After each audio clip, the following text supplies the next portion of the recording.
NewsNation national correspondent Emily Fenn joining us to clear up some of this confusion. So, Emily, what can we expect logistically moving forward in this state?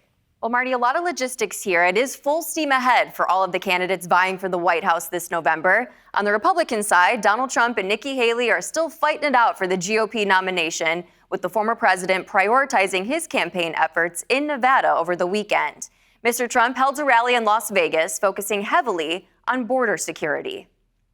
Our border is open and gushing. It's a big gushing wound, letting drugs, crime, and millions upon millions of illegal aliens pour into our country like we've never seen before.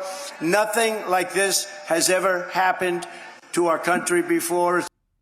And as you mentioned, Marnie, it is a pretty unique setup in Nevada with 2 contests in the coming days. Voting begins February 6th for Nevada's Republican primary, and then the state will caucus 2 days later.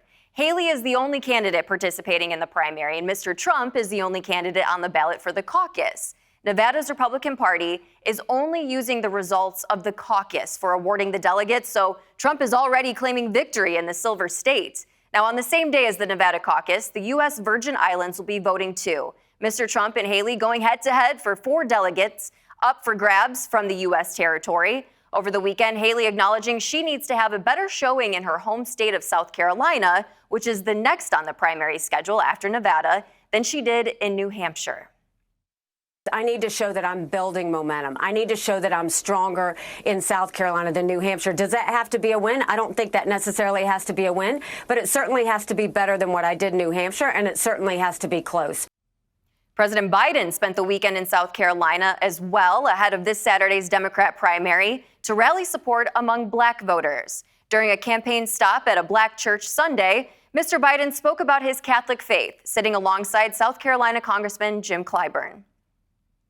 I mean, imagine what would have happened. There'd been no Black church all those periods of darkness.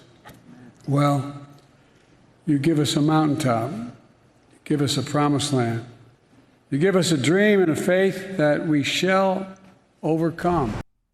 Both President Biden and Mr. Trump taking shots at one another over age and mental fitness for office. Mr. Biden accused Mr. Trump of confusing Nikki Haley and Nancy Pelosi, saying he believes former President Trump, has been getting confused on the campaign trail. But Mr. Trump doubled down on his health, saying that he feels sharper now than he did 20 years ago. And he's advocating for anyone running for elected office to take a cognitive test, Marnie.